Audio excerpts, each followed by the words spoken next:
Señor, nos ponemos en tu presencia para escuchar tu palabra. Bendícenos, Señor, y abre nuestros corazones para que tu palabra caiga en tierra fértil, Señor, y dé frutos, los frutos del poder de tu Espíritu Santo, Señor, y nos ayuden a vivir mejor, a amar más a los demás y poderles servir más a los demás. Te los pedimos en el nombre de Jesucristo. Amén. Sí. Bien, cuando empezamos el capítulo 4 vimos cómo San Pablo se quejaba de que los Gálatas habían otra vez vuelto a la esclavitud y comparaba San Pablo, ¿verdad? O Pablo, separaba, ¿verdad? Comparaba, perdón, la cuestión de la ley y la sana doctrina de Jesucristo. Cuando Pablo predicaba acerca de Jesucristo, siempre predicó acerca de una libertad de la ley. Pero cuando los Gálatas escucharon esto, se emocionaron. Pero cuando llegaron los judíos, los judaizantes, los falsos maestros, les convencieron que el evangelio no era suficiente, sino que necesitaban reglas, ¿verdad? Días de guardar y situaciones de este tipo que otra vez los esclavizaron. Y lo sorprendente de los primeros versículos es que Pablo comparaba esa esclavitud con la vida pasada antes de que Gálatas conociera a Jesucristo. Estaban igual de esclavos. Habían perdido totalmente la libertad. Y entonces empezamos a ver cómo se perdía la libertad y hace una comparación entre la ley y la sana doctrina, y cómo se perdía totalmente la libertad por no tener solamente la sana doctrina, y cómo con esto era como un pecado de la misma ley, ¿verdad? Nos había regresado otra vez a la esclavitud. Y sabíamos que, ¿verdad? Los judaizantes hacían esto para obtener su propio orgullo y vivir en una forma moralmente aceptable, ¿verdad? Pero San Pablo dice, esta es la verdad, esta es la libertad y esta es la esclavitud.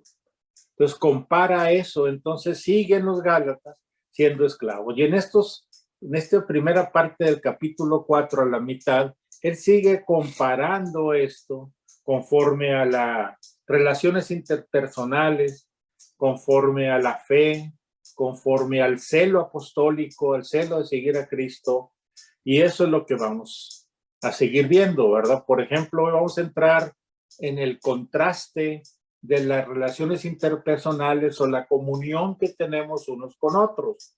En el versículo 12 empieza diciendo San Pablo, hermanos, como bien saben, la primera vez que les prediqué el evangelio fue debido a una enfermedad.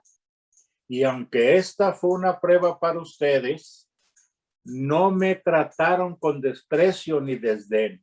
Al contrario, me recibieron como a un ángel de Dios, como si se tratara de Cristo Jesús. Pues bien, ¿qué pasó con todo este entusiasmo? Les pregunta San Pablo. Me consta que, de haberle sido posible, se habrían sacado los ojos para darme. Y ahora resulta que por decirles la verdad, me he vuelto su enemigo. O sea, se pierde por la ley también la amistad, las relaciones interpersonales, se pierde la comunión, ¿verdad? Y entonces hace esta observación, en cuanto ellos oyeron el evangelio por primera vez, fue debido a una enfermedad. Muchos exégetas y historiadores dicen que es probablemente una enfermedad de los ojos, por lo que menciona San Pablo, pero no se sabe.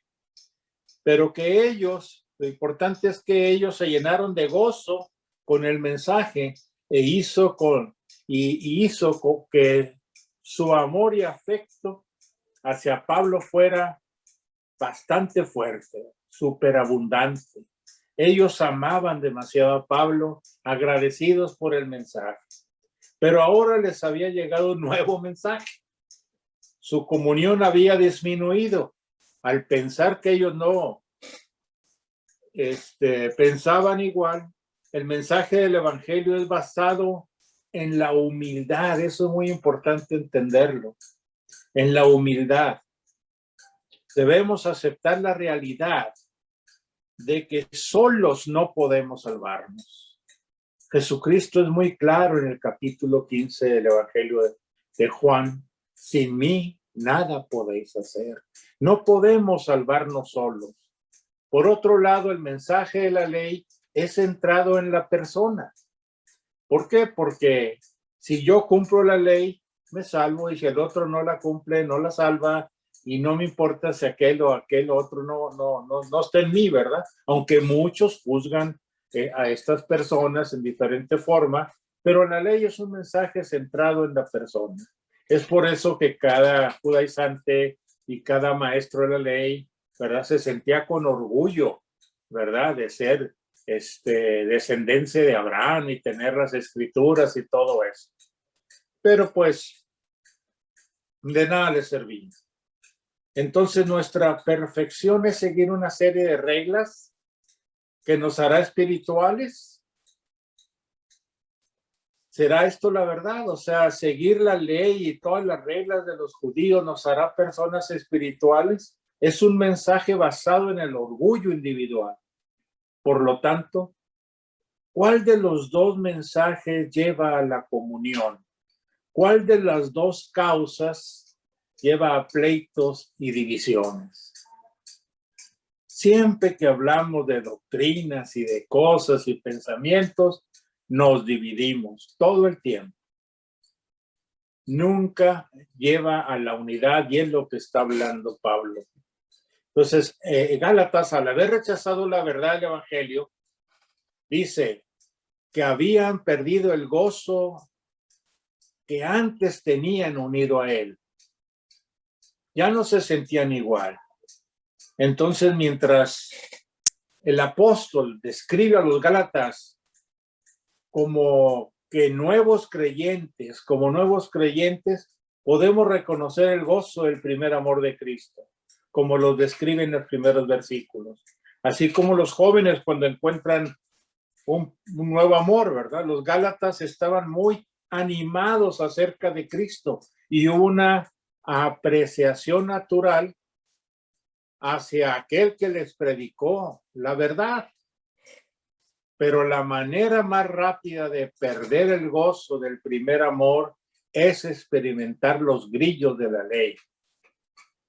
Esos grillos no son ¿cómo les diré? Como un encarcelado, ni es de lo que los grillos nos unen.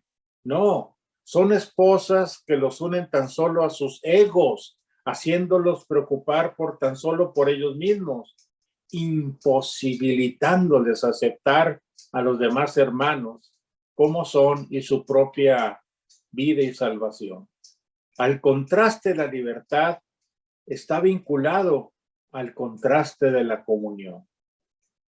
Entonces, cuando nosotros perdemos la sana doctrina y empezamos, ¿verdad?, con diferentes doctrinas, otras enseñanzas, perdemos la relación unos con otros, porque empezamos a pelearnos. ¿Qué es lo que está pasando actualmente? Si tú ves las redes sociales, está la religión católica contra otras denominaciones, que ustedes y que ustedes no, que ustedes y que yo. Digo, eso no lleva a ningún lado, nada más a dividir. Y eso es lo que hace el enemigo, dividir. Dividir a los hermanos, dividir la iglesia, dividir los trabajos, dividir la familia, dividir la sociedad. Y cuando uno coopera para eso, pues es que está uno haciéndole el trabajo al enemigo. Entonces debemos de tener cuidado de tener esta comunión basada en la sana doctrina y no en tantas doctrinas falsas o días de guardar y todas esas cosas. Y por otro lado, otra vez empieza Pablo a hablar en el capítulo 17 de la comparación con el celo con la ley y el celo por el evangelio. Dice, esos se muestran mucho interés por ganárselos a ustedes, no abrigan buenas intenciones. Lo que quieren es alejarlos de nosotros para que ustedes se entreguen a ellos.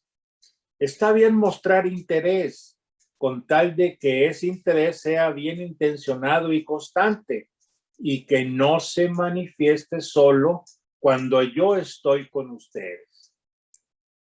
Queridos hijos, por quienes vuelva a sufrir dolores de parto hasta que Cristo sea formado en ustedes. Como quisiera estar ahora con ustedes y hablarles en otra manera, porque lo que están haciendo me tiene perplejo, dice la palabra de Dios. Y esto es muy importante, ¿verdad? ¿Se acuerdan de la discusión de Pablo y Pedro, ¿verdad? Cuando Pedro aceptaba a los gentiles, ¿verdad? Pero cuando se presentaban unos judíos, dejaba de seguir a los gentiles para seguir a los judíos. Y después ya Pablo lo corrige. Esto es lo mismo que quiere hacer Pablo con los Gálatas, ¿verdad? Dice, nomás cuando yo estoy, ustedes son fieles a Jesucristo. Pero cuando me voy, dejan todo el evangelio y siguen en las mismas cosas de la ley.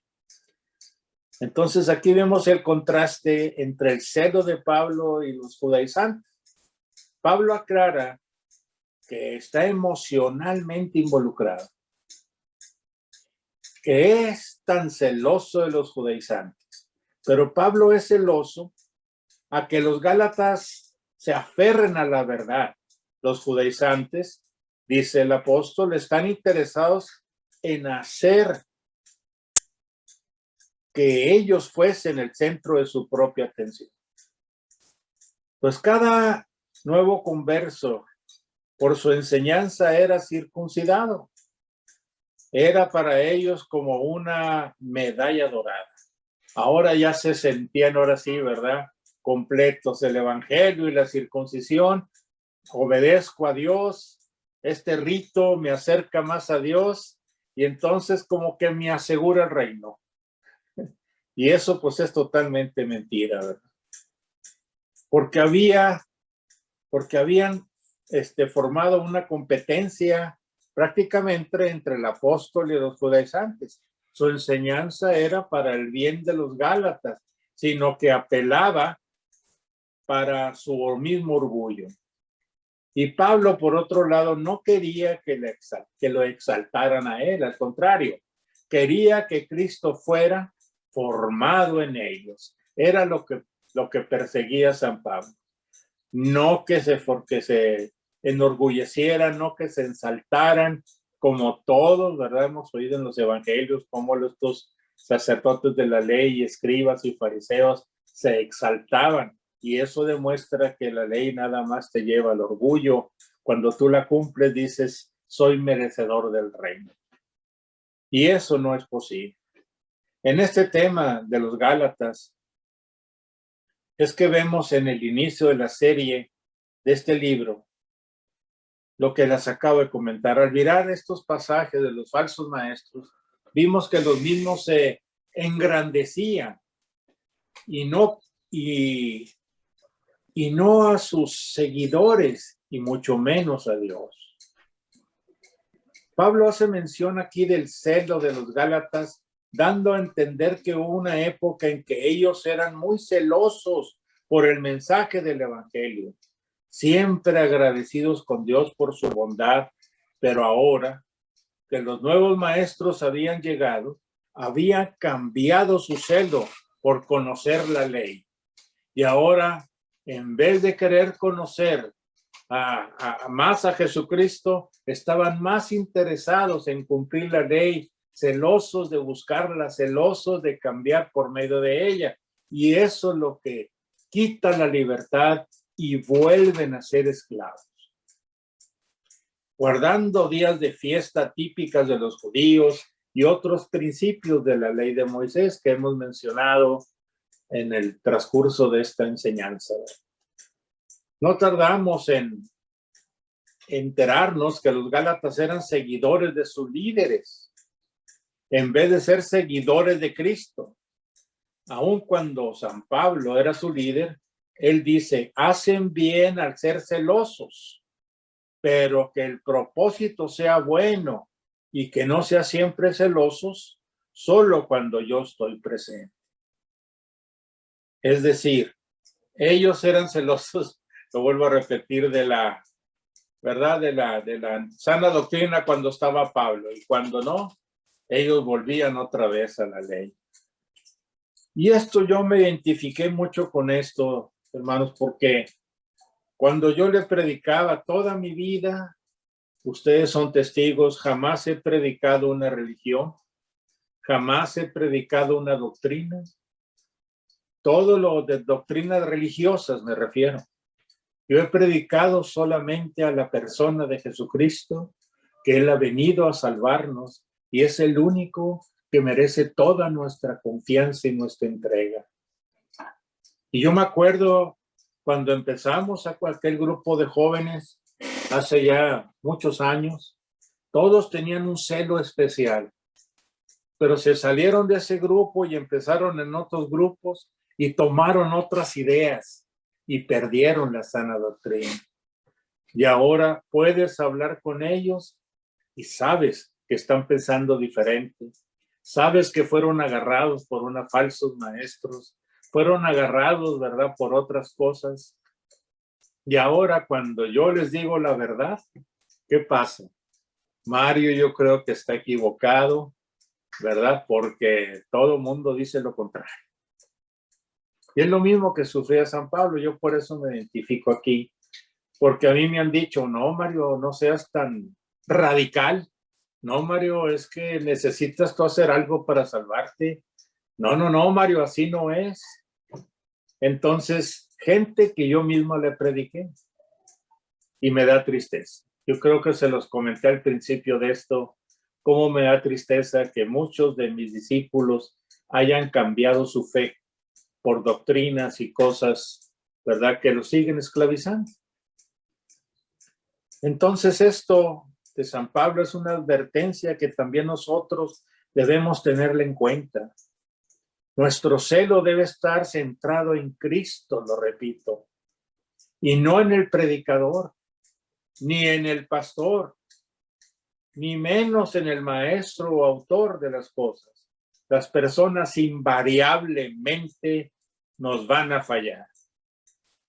Cristo jamás ha fallado. Jamás. Yo soy testigo de que fui joven y he envejecido y jamás he visto a un justo desamparado. Jesús no falla. Jesús está presente en nosotros constantemente. Es su promesa de estar con nosotros hasta el fin de los tiempos.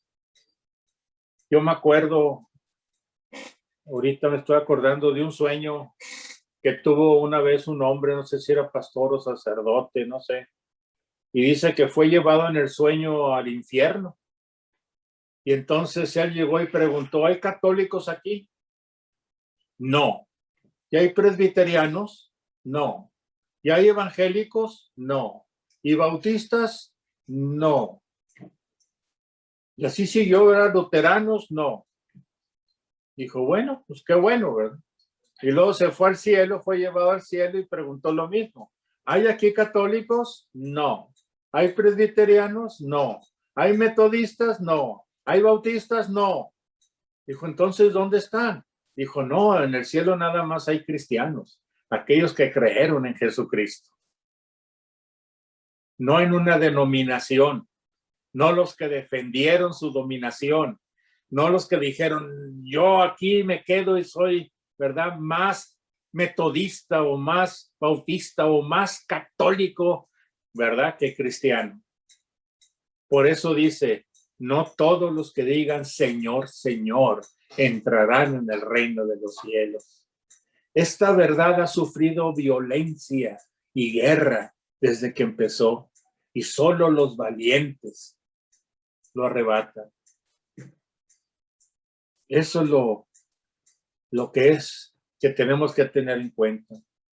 Nuestro celo no debe ser por una denominación, ni un maestro, ni un predicador, sino hacia aquel que murió por nosotros, hermanos, que murió por nuestros pecados.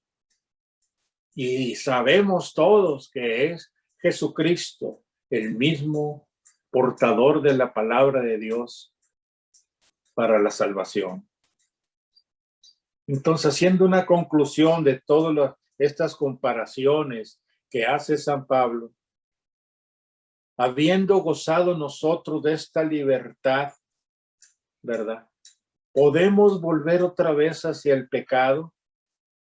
¿Volvemos otra vez hacia la esclavitud? Con cosas que nos atan, reglas y cosas así. Es como aquel ladrón que se escapó y siguió robando, y luego para escaparse brinca un muro, y resulta que al brincar el muro estaba ya dentro de la cárcel otra vez. Es exactamente lo mismo. Conocimos la verdad que nos hace libres. ¿Por qué atarnos a otras cosas? Toda promesa que le hacemos a Dios es una atadura. Sabemos que no vamos a poder cumplirla. No importa qué promesa hagas. En 15 días te estará condenando tus propias palabras. Voy a tratar mejor a mi esposa y nada. Voy a tratar mejor a mis hijos, nada. Voy a dejar de fumar, voy a dejar de hacer esto, ya no voy a ser adúltero. Y resulta que no. ¿Por qué? Porque esas promesas las haces bajo tus propias fuerzas. Entonces te haces una ley. Y esa ley que tú te propusiste te vas a sentir más mal al no cumplirla. Y entonces sientes el pecado en ti. Pero tú mismo te pusiste ese yugo encima. No, hay que tener la libertad de hijos de Dios. Y esta libertad la da Jesucristo en el poder del Espíritu. Y el poder del Espíritu nos guía en Jesucristo para ser transformados y formados hasta la persona de Jesucristo, el Hijo de Dios. Esta es la voluntad de Dios. Tenemos que ser dóciles a esto. Entonces, yo pregunto, ¿verdad? ¿Cómo es tu comunión con los demás hermanos?